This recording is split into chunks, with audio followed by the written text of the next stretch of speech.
And welcome back. We're flying out the F-4J, the new top tier for the US tech tree. Is this thing worth the hype? Is this thing going to be the MLD killer that the American forces were asking for? The short answer to that will be unfortunately no.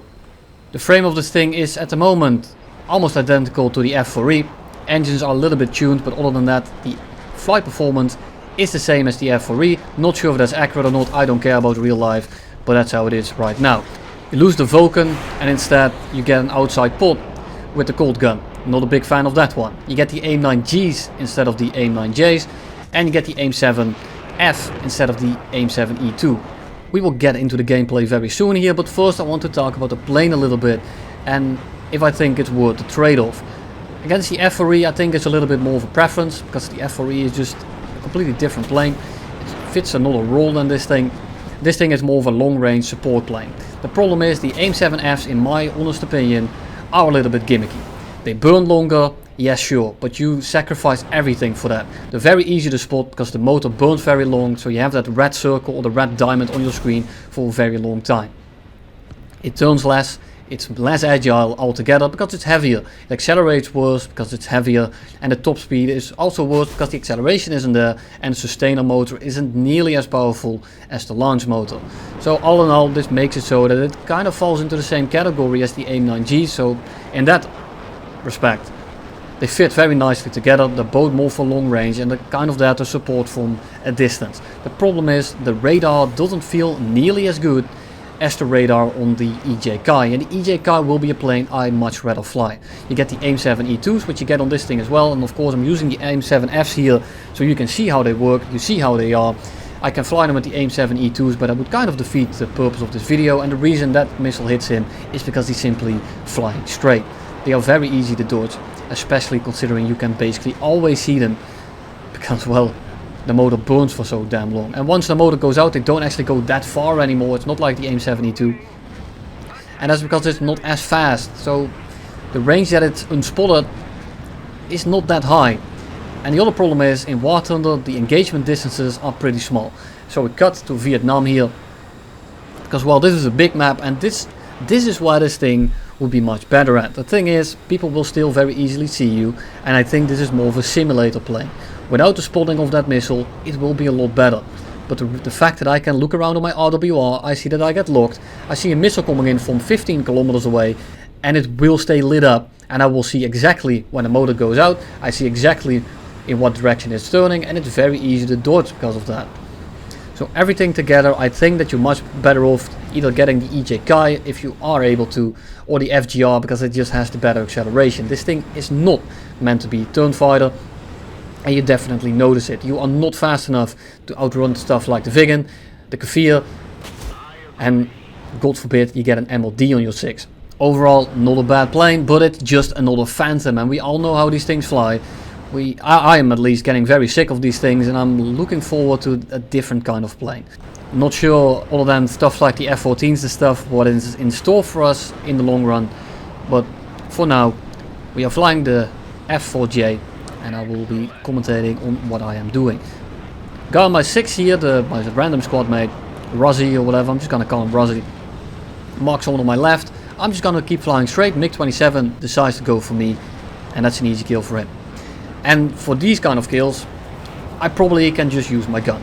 But I have these missiles, and I know these missiles aren't very great. He's in a dogfight, he's busy, so I'm just gonna lock my missile off and be on my merry way. And you wanna be flying this thing as straight as you possibly can. Think about trying to get cancelled by Twitter. The moment you start turning, the moment you start bleeding any kind of energy and anyone goes for you, you are kind of boned. The gun pod and the missiles create a lot of drag, and if you have all of this on it, this isn't quite the kit that you have hanging under your plane, you aren't actually that fast anymore, and you are not able to outrun a very big part of the roster. So the way to combat that is go fast, come in groups, don't engage on your own. Missile kills like this, I could have just used the AIM-7E2. Try to not ram into my friendly there. But the range of the AIM-7Fs are, I think, a little bit of a gimmick. So if you are looking to fly this thing, you're probably better off with the AIM-7E2s. If you have the EJ Kai, fly that thing instead. It just does what this does, just a little bit better. At least that's what it feels like for me. The FGR is also something I would much rather fly over this thing, because again, You get a little bit more trust, making so the drag is not as obnoxious. And in the end, you have to fly this thing by flying straight anyway. And the extra Agile Eagle set that this has at the moment is not, it doesn't really help your playstyle at all. At long range, you don't need turn rate. And that's essentially the name of the game on this thing. So, do I think you should get this thing? It's up to you really. It's just a side grade to the F-4E. If you like what you're seeing, if you like the idea of being able to shoot people from a very long range, be my guest. Get it. Other than that, I don't think it shakes up the gameplay that much at top tier, and it's gonna be something for you. If you like it, you like it. If you don't, you don't. I know that's pretty logical, but sometimes you have to say it out loud. And I just don't really know what to say anymore. This is just a very... How do I fill an entire video with this? Essentially is the problem here. I'm just flying straight a lot. I'm trying to find people on my radar, and I'm really just trying to stick together with my team. And you can see that, like, there's 4 people around me. 1 in front, 1 on my left, 1 on the right, 1 on my back. And I'm just kind of surrounding myself with a buffer. The moment you start going in alone, you are going to die. And that's just the way Phantoms fly right now, because it's not the top dog anymore. So you have to play it like a pack fighter. You got a lot of missiles. You got a lot of everything really.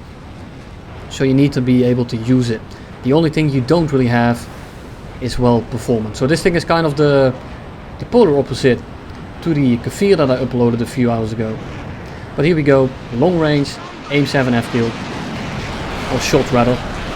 He's locked up. Missile is curving in. He turns the other way, he notches the missile, and that's it. It's that easy. He comes head on with us. I'm gonna force head on here. I'm pre-flaring in case he has R60s, because I'm not sure if it's an MLD or just the M23 or the MiG-23M. It's an MLD, and he can also shoot the R24s in head-on, so I want to make sure that he can't get a lock on me to begin with. So I just pre-flare, pre-chaff, and we are on our merry way. I'm going Mach 1.1.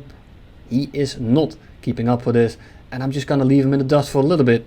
Get the BVE guy in the F4F behind him, a little bit closer to him, and get some separation. I want to go head on with him again, because I want to start flying towards my team, because in the long run the MLD will start catching me, and that is not something I want to happen. In the time I start my turn again, however, the MLD also turns around, and he's going to get engaged by my team. And that's it really. He's getting 3-for-1 to this point, and that's how you want to fly this thing. It's a very boring kind of playstyle, at least for a video. If you are flying like this, it's not nearly as bad, but this is one of those planes that you can't really make look good on a video other than maybe making a montage. But it's very much not a plane for content. And the reason I'm flying so weirdly is because I wasn't entirely sure if the F4F there was going to fly in between me, the MiG-23, and my stream of bullets. And I didn't want to ram him, so I wanted to kind of get out of the way, wasn't completely sure. It turns out he wasn't in the way, so I could just gun him down. And that's gonna be the game. Last guy is going to crash upon landing, and then we lose on tickets because we have to wait out the entire 25 minutes. And I wasn't back at the... And here we are on a little bit of a smaller map. The maps you will probably see a lot more often, and you can tell that I'm just trying to stay to the side. I'm trying to stay as far away from my team as possible, but still on the same side as my team. Because what I don't want to happen is, I mean, having to fly through the entire pack of enemies in order to kill a single guy. So we lock him up, we shoot a missile off, and unfortunately he dies instantly. And that's another problem you will have with shooting at very long ranges. There is 0 to no teamwork in this game, because there's no real way to tell people, man, I'm shooting a missile at this guy, he's going to be dead in about 20 seconds. Everyone wants to get their kills as quickly as they can. The games last about 5 to 10 minutes. 10 minutes is a stretch already. Most of my matches don't even take 5, and that's loading included. Basically after the first furball the game is basically over.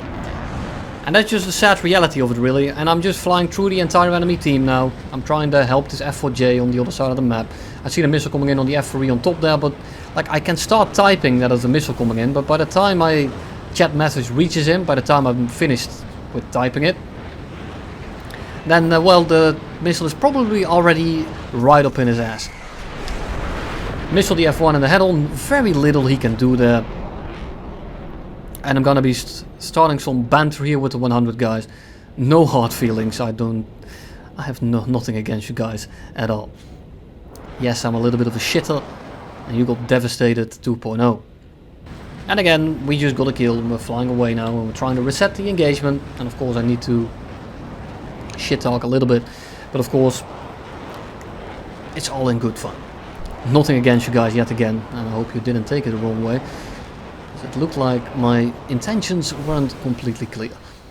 F-4J coming in, he doesn't have chaff, he doesn't have flares, and I'm not sure which one it is, might not have anything to combat me whatsoever.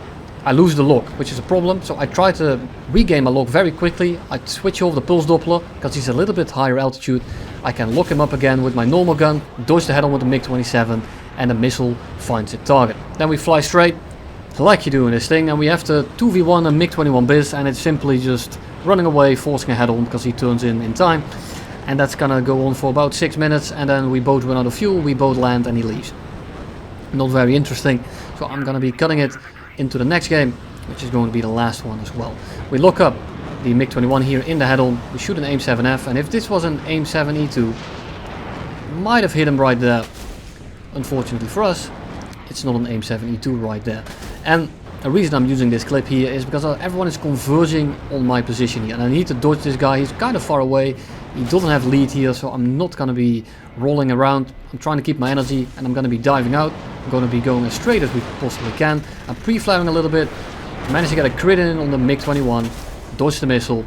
A little bit of multitasking going on here, and that MiG-21 bis SAO doesn't seem to be doing very great. He bails out, we get the kill, and we are simply just going too fast right now, and we are going to be running away. If the F-4J sticks on us and refuses to let go, what's going to end up happening is he will actually catch us in the long run, because we have the gun pod equipped. And you can of course run it without the gun pod, but then that MiG-21 right there that was right ahead of us would have survived, and I don't like that kind of thing. And for right now I'm just trying to get a little bit of separation, because I want to come back in, because the Su-22 over here is going to be sitting on our ass, and I can't really start reversing this guy because he will win the dogfight. And dogfighting someone that's in an inherently better plane than me is not something I particularly mind, and of course I'm talking about a better plane in the dogfight. The problem with it is, if the plane that has the advantage in the dogfight starts on your 6, it's a risk I am not going to take. So instead what we are going to do is just run into the map border. We're going to start climbing a little bit to pick up some speed, because by the time we get reset here we are actually going to lose a lot of speed. So by putting it all into altitude we can start diving out again, and we can go back into the fight. Why he's chasing me like this is beyond me, because I'm clearly outrunning him, but he can do him. I'm not gonna do a very long loop around the map, that's gonna be taking way too long. Notch the missile, wait for it to come close, pull up over it, and he flies into the ground. Su-22 is still on a 6. R60 is coming in from the head-on, from the MiG-21 bis over there, because it did get R60Ms. Keep that in mind when you are going head-on with the MiG-21 and it's Russian or German. Big chance it's a bis, and he does have the R60Ms and he can lock you in the head-on, so do be careful of that. Su-22 is still on my 6 and he's not gonna go break off, so I'm just gonna be ignoring him for the most part, and I'm gonna look if I can help my team while he's on my 6. Because in the end I have to fly this thing as straight as possible anyway, so it doesn't hinder me too much, but it is very annoying. But for now I'm gonna be turning in for the MiG-21 here. There's two guys, two friendly ones on my left here, hoping one of them can help me out, and maybe in the event that the Su-22 breaks off from me to go for my teammates, which is likely, which is possible, then I can start helping them out. He shoots an R60 from a very long range and then breaks off.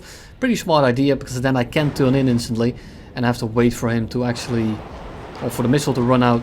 The missile runs out and now I can start turning back in, and there's two guys ahead of us. It's a MiG-21 bis and an Su-22, and the Su-22 is not much of a threat. Su-22 unfortunately, as I say that, gets a kill on the guy that basically stalled out, and the other guy is going pretty slow, so I'm gonna be locking him up with my radar, because I'm pretty certain that this will connect. He can't really dodge it. I'm not using my pulse Doppler, so he can't really notch it either in this game, and there he goes.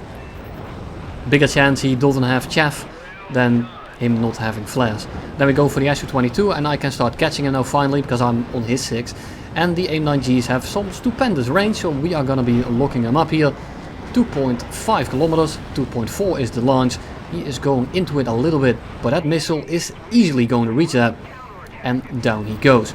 F-22 down. We are gonna go back for some fuel, some ammo, mostly some missiles, and we are gonna go take back off. And we have this MiG-21 locked from across the map, 17 kilometers. We launch it off and look at the time that it burns. This entire time, as long as you see that little trail, you will see a red diamond on the screen, making it very easy to dodge. Also because it's a little bit of a fat missile. He is gonna dodge this relatively easily. Luckily he's still on the full fuel load and he's gonna blow his wings off. MiG-27 here now gets engaged by the guy on my right that took off together with me.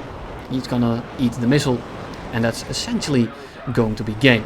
And because Mr. Guy decided to talk some shit after I essentially killed him 2 games in a row, here's the chat log. Hope you enjoyed it. See you all in the next one.